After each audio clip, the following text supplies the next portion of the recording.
So here's the beginning of the frame jig for the drag coupe. I bought this table a couple years ago with the plan of making a frame table for this project. And when I bought it, the guy, he swore up and down it was perfectly level and he built all this stuff on it and it was perfect. Well, when we got it in here in the garage and measured it and really looked at it, it wasn't level. So not a problem. I was going to weld cross pieces like this.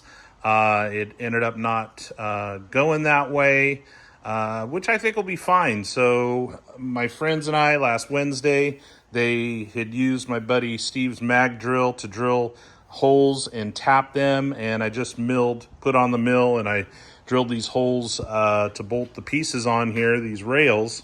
They're 2-inch, quarter-inch wall. And so those will be the basis for all the cross pieces. So what'll happen is I'll make a template off of the bottom of the body and I'll come in like an inch, or so. I haven't really decided yet. When you look at Model A's on 32 rails, oftentimes you'll see that the body, the frame is, way far in some spots, and the frame is out near the edge in other spots. They kind of curve. And I think if you're building a traditional car and you want that look of just, hey, I grabbed a 32 frame and put the Model A body on it, that's what you kind of have to have. But we're going to be a little bit more refined with this project, and I want it to curve. I've seen a few that the frame rails follow the body, the coupe body, very nicely, and they're just stepped in just a little bit. I don't like them when they're all the way out near the edge of the body. The frame rails, they look kind of funny, so we'll do that. We've taken some initial measurements here, and every 16 inches. And so what I'll do, like I mentioned before, I'll make a wood template off the bottom of the body. I'll trace the body out. I'll go in, say, an inch on each side, make another mark around the piece of wood. I'll set that piece of wood on top of these cross pieces here. And once they're on top of the cross pieces, I can weld uprights like this and put those all at the right spot.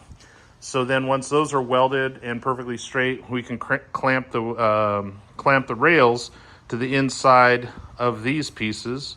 So it provides a nice sturdy structure. Now I know guys will probably do these jigs all different ways. This is just happened to be the way that I think about it. And have been thinking about it. We try to do things just using what we have. If we have to buy material, we buy material, but you can get bogged down with paralysis by analysis. If you try to make the perfect frame jig, you'll never make a frame jig.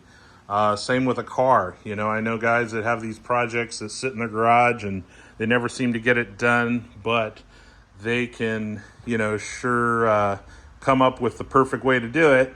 But it's not really about perfection. It's about solving your problems. So when I laid these straight pieces of metal on this table and I saw that the table was wavy, we had to come up with a solution. So our solution will be to just shim it and bolt it down and use this straight edge to make sure that when it's fully bolted that it's flat. So we have something flat to measure to.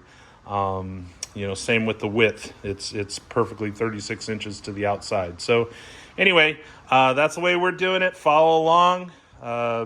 We'll be coming up with updates. I think this is a good way to do it with the video. So, you guys all have a good weekend.